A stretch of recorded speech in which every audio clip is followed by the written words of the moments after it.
What if the reason you feel lost on this planet is because you were never from here? Stop.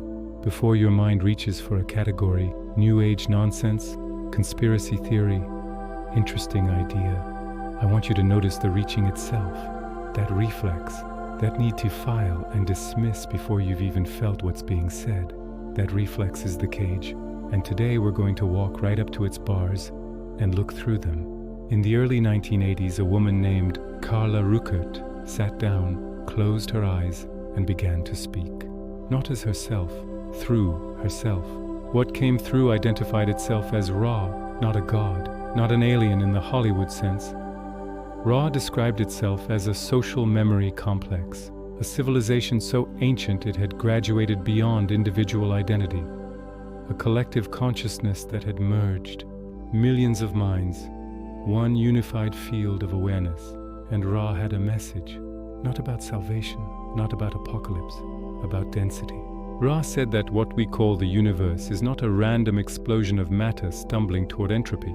It is a school, a structured progression of consciousness, moving through octaves of awareness the way light moves through a prism. They called these octaves densities. And here's where it gets uncomfortable. Ra said we are in third density, the density of choice, not the density of knowledge, not the density of love, the density of choosing which direction you will evolve, towards service to others or service to self. And the Galactic Confederation, sometimes called the Confederation of Planets, exists according to Ra, specifically to not interfere with that choice. Think about that. An advanced collective of civilizations watches us suffer, watches us war, watches children starve, and deliberately holds back. Not because they're indifferent, but because the choice has to be yours. Here is what most people miss when they first encounter the law of one. They focus on the Confederation, on Ra, on the Wanderers, souls from higher densities who incarnate on Earth voluntarily to help raise the vibration. They get excited about the cosmology, but Ra was extraordinarily clear.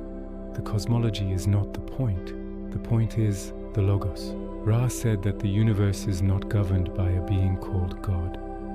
It is an expression of what they called the infinite creator, an intelligence so total, so beyond concept, that it chose to know itself by becoming finite, by fragmenting into individuated sparks of consciousness. You, me, the ant on the sidewalk, the star 40 light years away, all of it, fragments of one thing, exploring itself. And the Galactic Confederation, they are simply us. Further along, they have walked through the densities we are moving through now. They remember what it was like to be third density, to be confused, to suffer, to choose. Ra said the Confederation's deepest offering is not technology, not rescue, not contact. It is this, the reminder that you are already what you are seeking. There's a moment in the Ra sessions that stops me every time I return to it. A questioner asks Ra directly, why don't the Confederation simply appear, land, show themselves, end the debate, prove to humanity that we are not alone?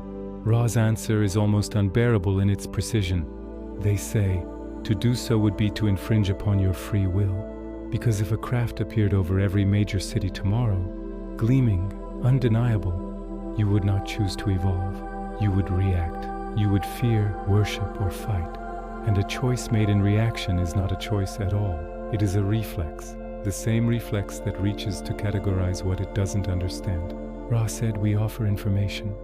We knock on the door of consciousness, but we do not open it. You must reach for the handle yourself. And now I want you to sit with something. How many doors in your own life have you refused to open because you were waiting for someone to open them for you? How many times have you asked the universe for a sign, a confirmation, a proof, before you were willing to trust what you already knew? The Confederation's restraint is not cruelty. It is the same restraint a great teacher holds when they know the student must discover the answer themselves.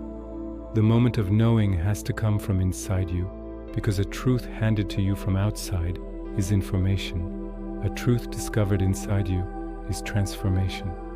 But here is where Ra goes, somewhere most spiritual traditions refuse to follow. They don't just speak of love and light and ascension. Ra speaks of polarity, and they say something that will either liberate you or disturb you, possibly both at the same time.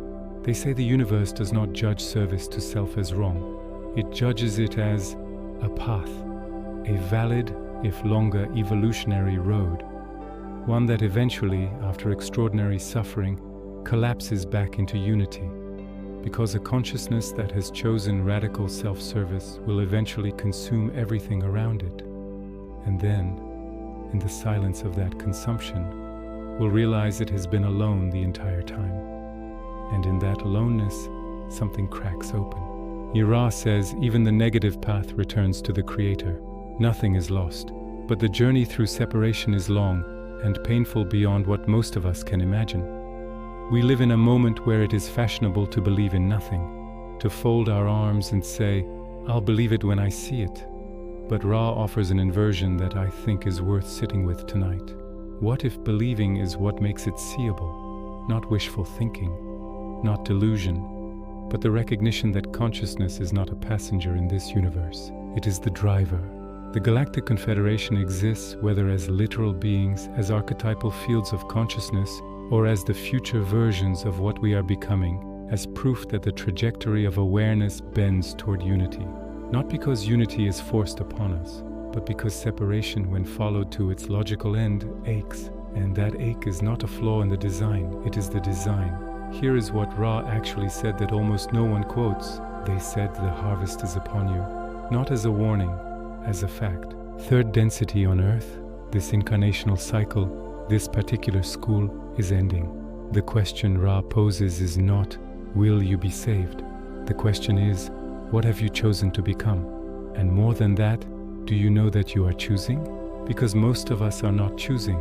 We are reacting. We are inheriting our parents' fears. We are absorbing our culture's assumptions. We are mistaking our conditioning for our identity. Ra says the single most important thing a third density being can do is become conscious of its own choosing. To stop sleepwalking through the curriculum. To look at your life, not as something that is happening to you, but as a field of choices you are making moment by moment about who you are becoming. That is the law of one distilled to its marrow. One creator, one consciousness, infinitely fragmented, choosing its way back home. And the Galactic Confederation, those vast, patient, luminous presences, are simply the parts of us that already remembered. So what do you do with this? Not tomorrow, tonight.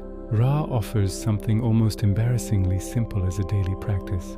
They call it the examination of catalyst. Every experience that provokes you, every frustration, fear, longing, grief, is a catalyst. Not a problem, not an accident. A precisely designed mirror showing you exactly where your consciousness is still contracted around an illusion. The practice. When you feel triggered, instead of reacting, pause. Ask, what belief about myself is this experience challenging? Not to fix it, not to spiritually bypass it, to see it clearly, without flinching. Because the moment you see the illusion for what it is, it begins to dissolve. That is how the density shifts.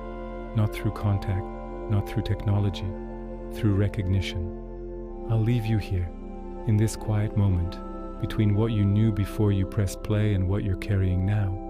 Ra was asked near the end of the sessions what their single greatest hope for humanity was. They said that you remember you are loved, not as a comfort, as a fact of your being. The Galactic Confederation is not above you, it is ahead of you. And there is a version of you, further along the spiral, luminous with what you've learned, looking back at this moment, holding space for you to choose. If something in this conversation lit a small fire in you, follow it.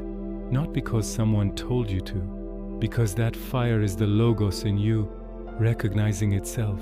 I'll be here, walking the same path, one density at a time. Come back when you're ready to go deeper. There's always another layer.